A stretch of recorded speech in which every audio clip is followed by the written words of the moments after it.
first topic, which is status of leopard India report. So this was released and that's why it's in news. What are the findings? Here we'll be discussing with respect to Odisha. Odisha has witnessed a sharp decline and has almost lost 1/4 population of leopards in the state between 2018 to 2022, from 760 to 568. So here what is important for you to remember is the trend, not the number as such. But if you can remember this also, this will be sufficient if you want to substantiate your answers as well. Otherwise, you can get these statements in your preliminary exam as well. So, and there was not even a one leopard which was recorded from these two places, which is your Nayagarh and Gumsur Forest Division in the state of Odisha. Okay, then we will see what are the biggest threat. Why we see that there is a decline in the population of leopards. One is poaching for the need of bushmeat. Second, targeted poaching for tigers and leopard skin and body part to be used in cosmetic products. Then habitat loss due to mining and other human activities. Road accident, that means human-wildlife conflict.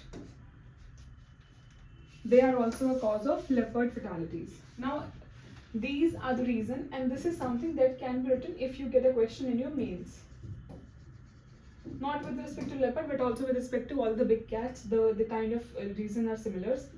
Now, if you see leopard ka, these are the 3 points which have extreme importance when it comes to prelims.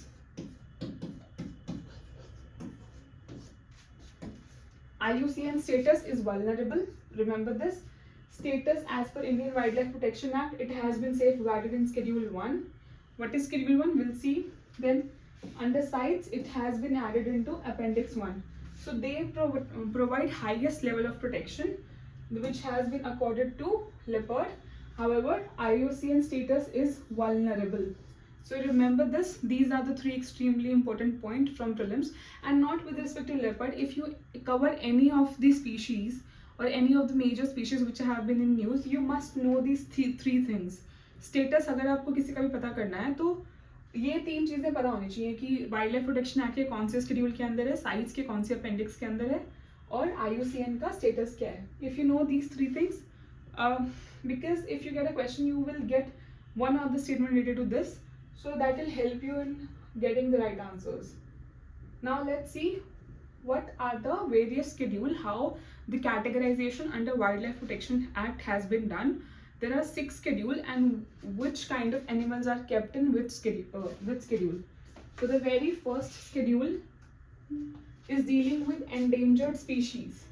Okay, and they have been given absolute protection and trade has been prohibited.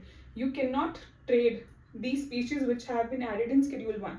So we do have leopard in Schedule 1. Okay. Examples are tigers and black buck and leopard also we see. Now under Schedule 2, animals are accorded highest protection but they are less endangered than Schedule 1. However, the trade is prohibited with them also and they cannot be hunted except if there is a threat to human life. Only if there is a threat to human life, the animals which are under Schedule 2 can be hunted. Other than that, there is a complete ban on hunting, complete ban on trade. Okay, under Schedule 3 and 4, these are the animals which are not endangered. Okay, and they include protected species, and the penalty for any of violation of these trading and hunters and anything else is comparatively less if you do this with these 2. And the famous black buck case we know is the Salman Khan case. Okay, so Schedule 4 में animals that can be hunted are there. Okay, so the animals that can be hunted are added in Schedule 5. Schedule 6 के अंदर it contain a list of plants that are forbidden from cultivation. ठीक है, जिनको cultivate नहीं कर सकते. Okay, they include pitcher's plant, touch me not plant. Now, if you see CITES, what is CITES? CITES stand for Convention on International Trade in Endangered Species.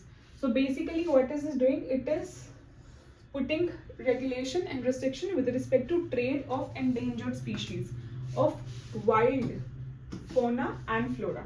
ठीक है, तो एक तो फ्लोरा फोना दोनों के लिए है, दूसरा endangered species है, and it is specifically dealing with the trade part of it. Okay, and the purpose is to international trade in animal and plant does not threaten their survival. तो अगर आप trade कर रहे हो तो उनका survival threaten नहीं होना चाहिए. That is the aim of this particular convention. And they have also categorized animals into 3 appendix. The very first appendix include which are threatened with extinction. That means their chance of extinction are high, and it provides the greatest level of protection, including a prohibition on commercial trade. Okay, that is one. So when we were seeing that there is poaching and there is a trade which is happening with respect to leopard, now that is illegal, that need to be cut down and that need to be curtailed, and the people who are behind it should be put behind the bars. They should be given the highest level of penalty which is available within these laws. Okay, appendix 2 they are not currently threatened with extinction but may become threatened if you do not control their trade. अभी कोई खतरा नहीं है extent होने का. They are not on the verge of extinction as of now, but if the trade is not curtailed with respect to such animals, the chances of them getting extinction in the future will increase. Okay, these are the kind of animals which are added in appendix 2. Appendix 3 includes species for which a country has asked other CITES partner to help control international trade. Okay, it is regulating using CITES export permit. You have to provide exports permit in case you want to control the trade of particular animals.